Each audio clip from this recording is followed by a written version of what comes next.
Welcome to today's build experiment, the Balanced Druid Starsurge build. This entire character is designed around making Starsurge hit harder, crit more often, and cost less, while casting it non-stop. Yes, we are going to eliminate our targets with Starsurge.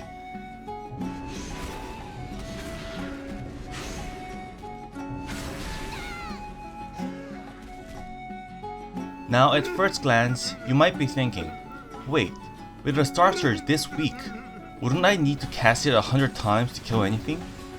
That's a fair thought, but don't worry. With the setup and talent choices I'm about to show you, this is a build anyone can follow, and Starsurge will be doing a lot more work than you expect. At the same time, it doesn't rely on complicated setups or perfect execution. Once the core setup is in place, the gameplay is extremely simple. You cast Starsurge, and then you cast it again and again. It is a straightforward, repeatable build where Starsurge spam is the rotation. For stats, we want to focus on mastery because Starsurge is astral damage, which is nature plus arcane, so it double benefits from mastery. So you always want to keep Sunfire and Moonfire on your primary target, because mastery not only increases nature and arcane damage, it gives bonus damage to targets affected by Sunfire and Moonfire.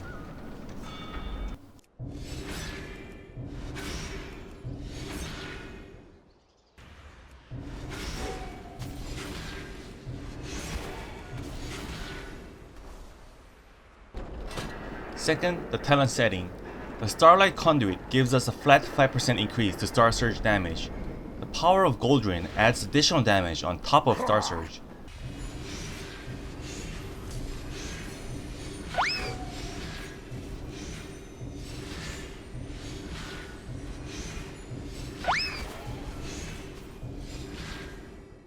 Rattle the Stars pushes it even further, 8% more damage and 10% reduced astral power cost.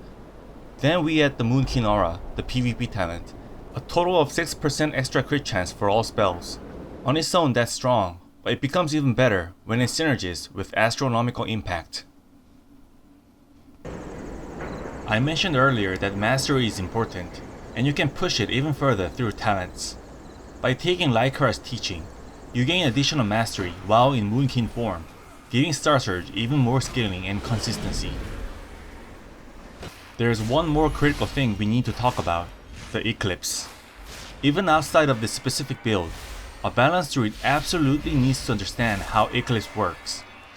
The core idea behind empowering Starsurge is using incarnation to active both solar and lunar eclipse at the same time, allowing you to benefit from both bonuses simultaneously. That overlap is the key to maximizing Starsurge damage. You can clearly see the difference in damage when you are in and not in the eclipse.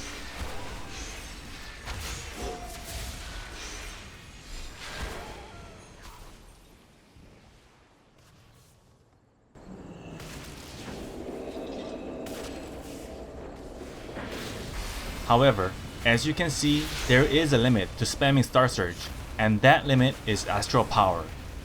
Even when your bar is completely full, you only have 120 astral power. That means after 3 or 4 Starsurges, you hit the wall very quickly. Now we solve the real problem, the astral powers. Starsurge is only broken if you can afford to cast it constantly. The Force of Nature comes in here, paired with the Keeper of the Grove, Bounteous Bloom. This keeps astral power flowing while Force of Nature is active.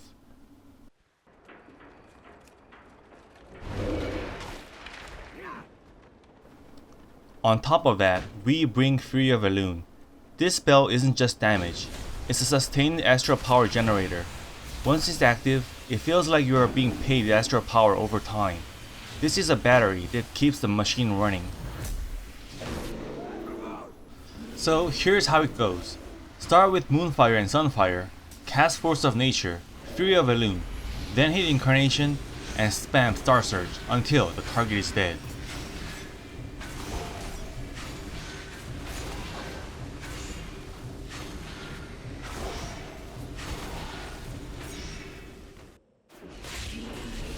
This build is especially powerful in Battlegrounds. When a melee class like a Demon Hunter is chasing you down, hard casting often feels impossible. You are interrupted, kicked, or forced to move constantly. That's where this build shines. The entire burst rotation, and all of the setup leading into it, can be done with instant cast. No standing still, no risky channeling. Because of that, anyone can execute it without difficulty, and still completely crush their target, even under pressure.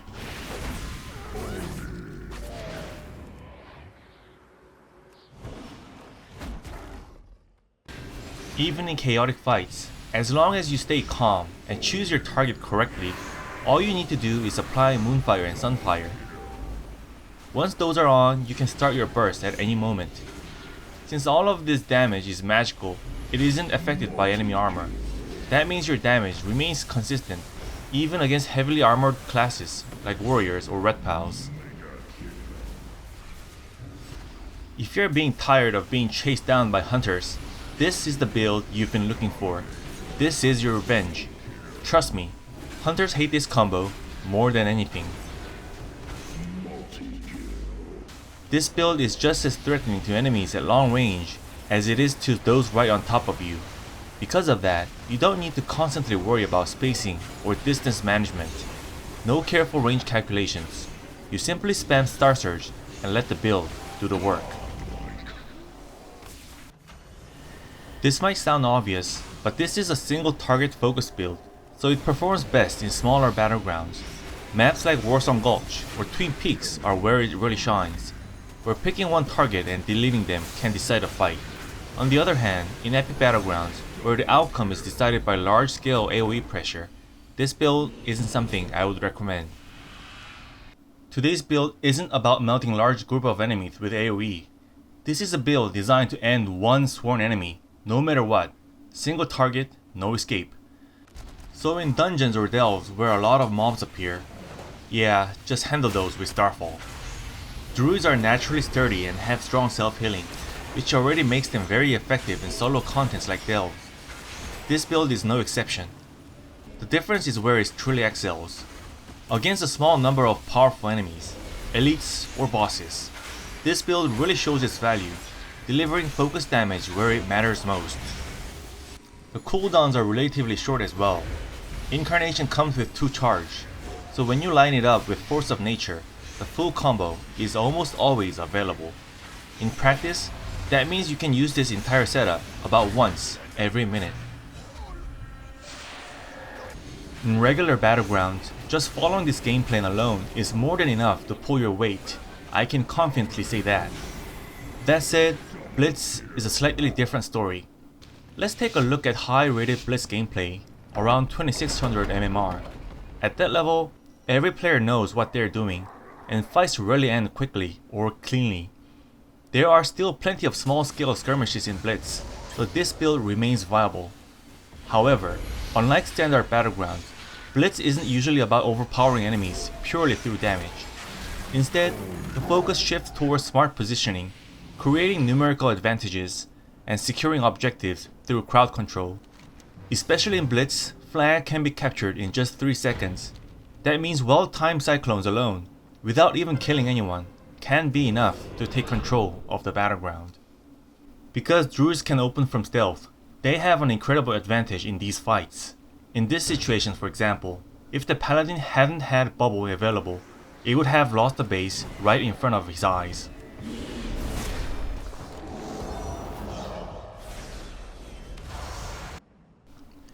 In this fight at Quarry, you can see the enemy priest constantly disrupting our warlock to prevent the flag capture. Killing a healer in PvP is extremely difficult, but as I mentioned earlier, you don't have to kill someone to take control of the battleground. By timing your cyclone, you can easily secure the base instead.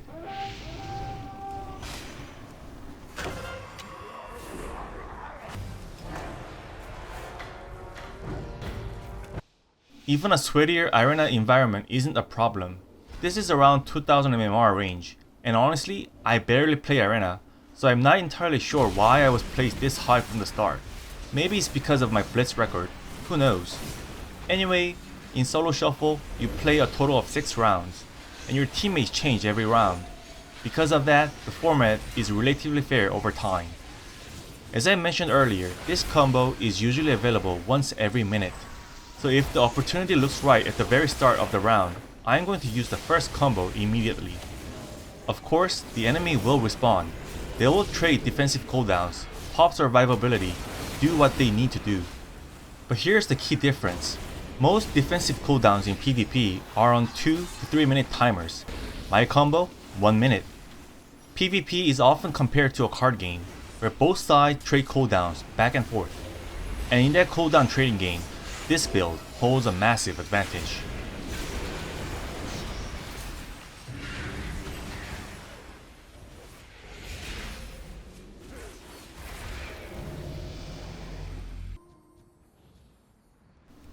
The second round plays out in a very similar way.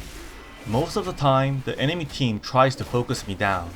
When that happens, stay calm and shift into bear form to reduce as much damage as possible and survive the pressure. Then, once the opportunity opens up, you use the first combo. If the enemy gets unlucky, it often ends right there. Sometimes they just explode in a single burst. At this point, people start figuring out who is the weak link among the 6 players. Here, the Demon Hunter is already blaming the warrior. Once you spot the right opportunity, create some distance and unload the combo, and the victory is yours.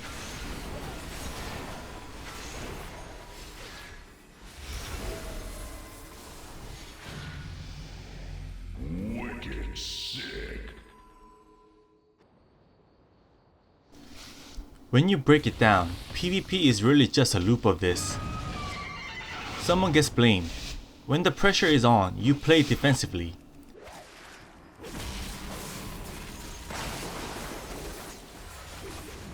When you see an opening, you escape or land crowd control.